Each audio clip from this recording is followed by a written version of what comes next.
ما انت غريب يا كابتن نبيل على برنامج 18 وعلى شاشه تلفزيون الراي. ابو محمد حياك الله. اهلا بيك اهلا بيك اخويا واهلا بضيوفك الكرام. مرحبا بك يا مرحبا. حياك الله كابتن نبيل. انت كنت حاضر في قرعه نهائيات كاس العالم، لكن السؤال بكل امانه، هل كنت تتوقع دخول المنتخب التونسي مع منتخبين كبار في المجموعه مثل بلجيكا وانجلترا؟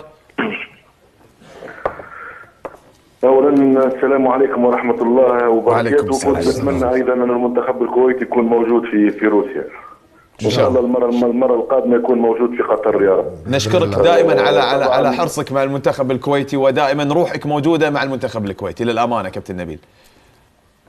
طبعا بدون ادنى شك، يعني كنت نسمع في بدر الحين قرعه صعبه ما هي سهله، ومثل ما تفضل وقال يعني حاليا ترتيب المنتخب البلجيكي الخامس في العالم، والمنتخب البلجيكي يعتبر حاليا من افضل المنتخبات اللي موجوده في العالم مش في اوروبا فقط. المنتخب الانجليزي ترتيبه الخامس عشر، لكن هذا حسب راينا الشخصي ما يعني ولا شيء، لان انا شخصيا وقلت يعني ما فيش قرعه سهله وقرعه صعبه. ما دام انت موجود في التصنيف الثالث في الليفل 3 يعني تنتظر انه باش يجوك منتخبين على مستوى عالي جدا، وهذا اللي صار بالنسبه للمنتخب التونسي. نعم. حاليا معناها لازم التحضيرات تكون على مستوى عالي جدا. تعرفوا انتم التحضيرات باش تكون صعبه لانها بتجي في شهر رمضان.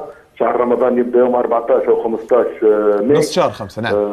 التحضيرات كلها في رمضان يعني باش تكون صعب علينا شويه نوعا ما، لكن الحمد لله في نفس الوقت انه مباراتنا الاولى تبدا يوم 18 ضد المنتخب الانجليزي، نكونوا بعد العيد 4 أو 5 ايام.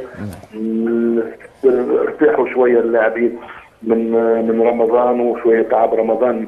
الصيام مش الصيام هو اللي تعب، التدريب مع الصيام هو اللي تعب.